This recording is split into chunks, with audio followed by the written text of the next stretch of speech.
Buyuk sarkardalar.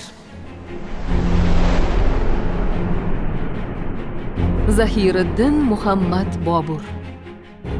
Sohibqiron Amir Temurdan keyin Temuriy shahzodalar orasida eng ko'p dovruq qozongan buyuk sarkarda shubhasiz Zahiriddin Muhammad Boburdir.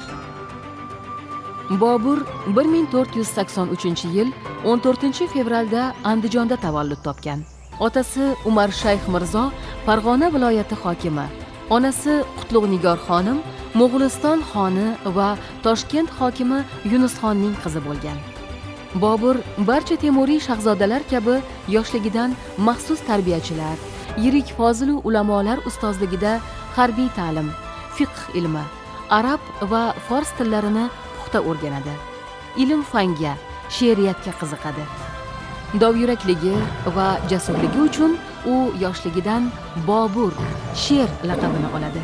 1494-yilda otasi Umar Shayx Mirzo axsida fojiali halok bo'lgach, 12 yoshli Bobur valiahd sifatida taxtga o'tiradi va qalamni qilichga almashtirishga majbur bo'ladi. Bobur hukmronligining dastlabki 2-3 yilida mavqeini mustahkamlash, bek va amaldorlar bilan o'zaro munosabatni yaxshilash, qo'shinni tartibga keltirish, davlat ishlarida intizom o'rnatish kabi muhim chora-tadbirlarni amalga oshiradi. Uning maqsadi bobosi Amir Temur davlatining poytaxti Samarqandni egallash va Mavaronnahrda markazlashgan kuchli davlatni saqlash, mustahkamlash hamda Amir Temur saltanatini qayta tiklashdan iborat edi. Bir necha yil davom etgan bu kurashlar kutilgan natijani bermadi. Oqibatda Shayboniy xonning qo'li baland keldi va Bobur Samarqandni tashlab ketishga majbur bo'ldi. 1504-yili Shayboniy xon Andijonni ham qo'lga kiritgandan so'ng Bobur janubga qarab yo'l oladi va Qobul ulusida o'z hokimiyatini o'rnatadi. Bobur Qobulni egallagach, mustaqil davlat tuzishga kirishadi. Qo'shinni tartibga keltiradi. Qattiq ichki intizom o'rnatadi. Qobulda qurilish, obodonlashtirish, kasb-u hunar va qishloq xo'jaligini rivojlantirish ishlarini boshlab yuboradi. U yerda Bog'i Shahroro, Bog'i Jahonoro, O'rta bog', Bog'i Vafo va Bog'i Bobur kabi oromgohlar tashkil etadi. Uning Humoyun, Gulbadan begim, Kamron va Hindol ismli farzandlari ham aynan Qobulda tug'iladi. 1519-yil bahoriga kelib, Bobur Hindistonni zabt etish rejalarini amalga oshirishga kirishadi va keyingi 5-6 yil davomida bir necha yurishlar qiladi. Nihoyat 1526-yil aprelda Panipatda asosiy raqibi Dehli sultoni Ibrohim Lodiyning 100 ming kishilik qo'shinini 12 minglik askari bilan tormor qilib Dehlini egallaydi. Bunday qudratli dushmanga oz sonli qo'shin bilan qarshi borish aql bovar qilmas holat hisoblanar.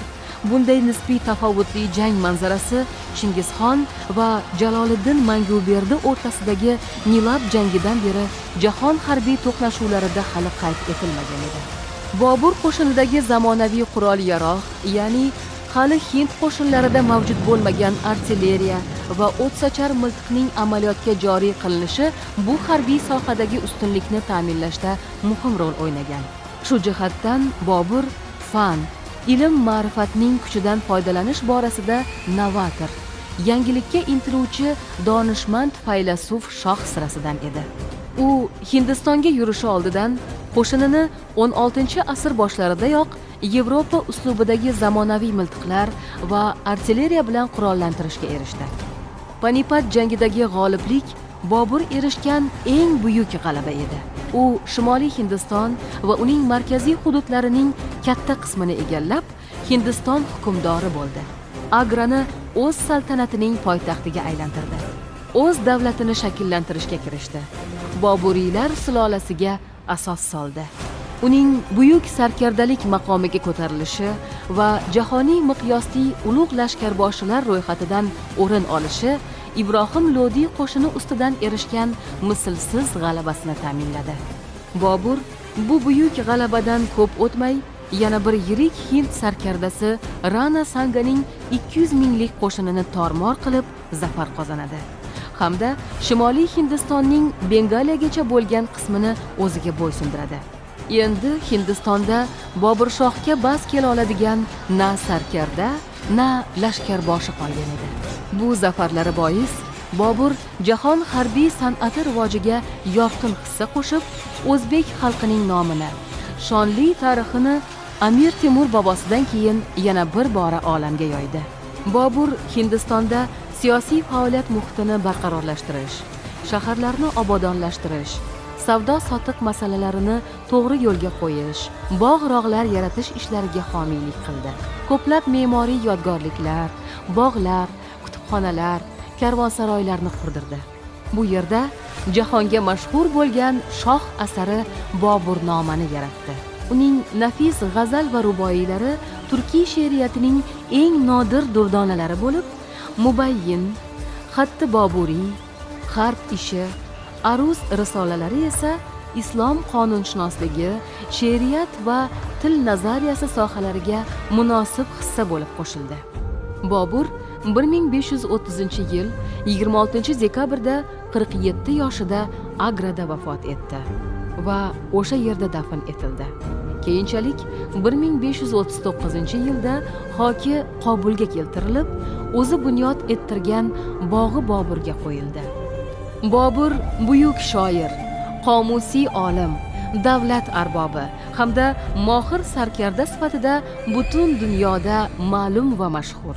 Uning beqiyos ilmiy ijodiy merosi nafaqat milliy madaniyatimiz, balki jahon adabiyoti, ilm fani va davlatchiligi tarixida ham alohida o'ringa egadir.